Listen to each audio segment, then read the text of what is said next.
कैसे बढ़ेगा। आप पुनः मनुस्मृति लागू करना चाहते हैं, मैं आपको कुछ आंकड़े बताता हूं।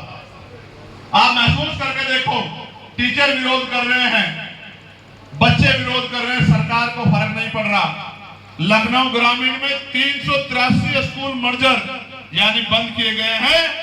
14,248 बच्चों का भविष्य प्रभावित हुआ। मीडिया के साथी सुनेगा, 3,383 स्कूल मर्जर किए गए, 14,248 बच्चों का भविष्य प्रभावित हुआ है।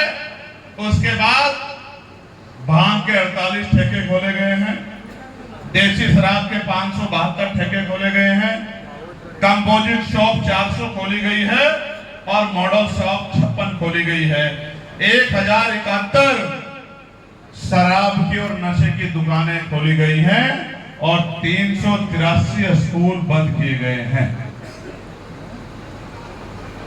उन्नाव का आंकड़े भी सुन लो, उन्नाव में 336 स्कूल बंद किए गए हैं, 7,712 बच्चों का भविष्य प्रभावित हुआ है और भांग के 20 ठेके खोले गए हैं, देसी शराब के 349 ठेके खोले गए हैं, कंपोजिट शॉप 142 खोली गई हैं और मॉडल शॉप 7 खोली गई हैं।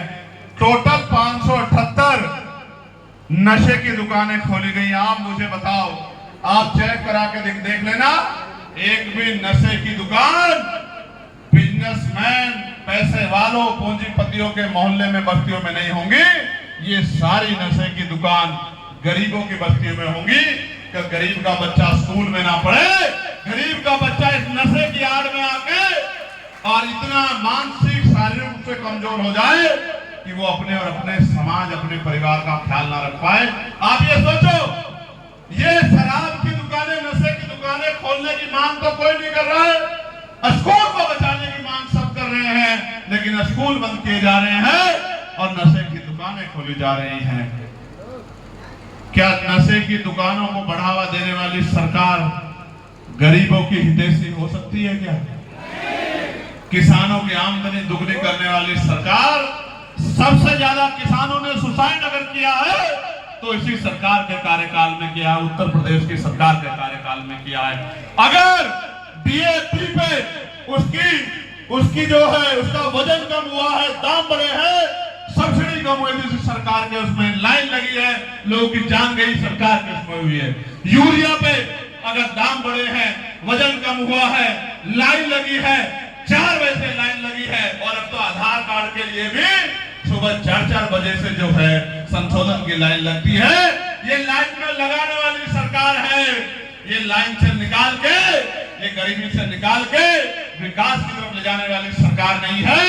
ये तो अमीर को मिडिल क्लास को उसकी नौकरी रोजगार छीन के ये उसको गरीबी की लाइन में लगाने वाली सरकार है। इसलिए मैं आपसे कहना चाहता हूं प्यारे साथियों कि यहाँ तमाम तरह की परेशानी हम लोगों के सामने है और तमाम तरह की समस्याओं का सामना आप सबको करना पड़ रहा है, लेकिन रास्ता क्या है?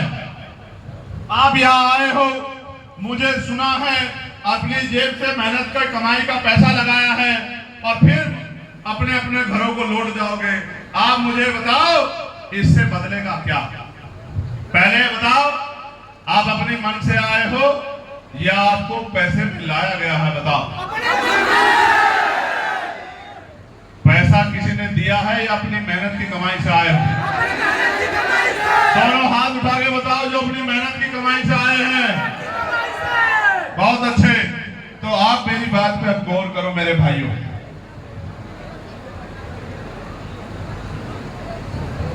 आप मेरी बात पे गौर करो। ये बात मैं आपसे इसलिए कह रहा हूं कि आपको समझ आना चाहिए कि हमें काम क्या करना है। मैं सवाल करूंगा, आप जवाब देते रहना। स्कूल कहां बनेंगे कौन तय करता है? कौन तय करता है? हॉस्पिटल कहां बनेंगे कौन तय करता है? यूनिवर्सिटी कहां बनेगी कौन तय करता है? एयरपोर्ट कहां बनेंगे कौन तय करता है? मेडिकल कॉलेज कहां बनेंगे कौन तय करता है? इंडस्ट्रियल एरिया कहां लगेगा कौन तय करता है? पेट्रोल के दाम कौन तय करता है? डीजल के दाम कौन तय करता है? बैकलॉग भरने का काम किसका है? प्रदूषण रोकने का काम किसका है? नई नौकरी देने का काम किसका है? जिसके पास जमीन देने का काम किसका है?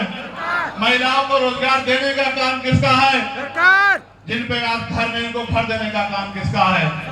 न्याय दिलाने का काम किसका है? किस क्षेत्र में सड़क बनेगी, नाली बनेगी, बिजली के लिए पावर हाउस लगेंगे, बिजली के दाम क्या होंगे, पानी के दाम क्या होंगे, ये कौन तय करता है? अच्छी एजुकेशन मिलेगी, उसकी कीमत क्या होगी, कौन तय करता है? अच्छा इलाज मिलेगा, उसकी कीमत क्या होगी, कौन तय करता है? डॉक्टर होंगे नहीं होंगे, कौन तय करता है? दवाइयां मिलेगी नहीं मिलेगी, कौन तय करता है? किसानों की फसल को उनका दाम मिलेगा नहीं मिलेगा, कौन तय करता है? नौजवानों को बेरोजगारी भत्ता मिलेगा नहीं मिलेगा, कौन तय करता है? सब कुछ सरकार तय करती है और लोकतंत्र में जनता सरकार चुनती है। कुर्सी पे योगी आदित्यनाथ जी बैठे रहेंगे तो आपके बच्चों का भविष्य कैसे बदल जाएगा, आप मुझे बताओ।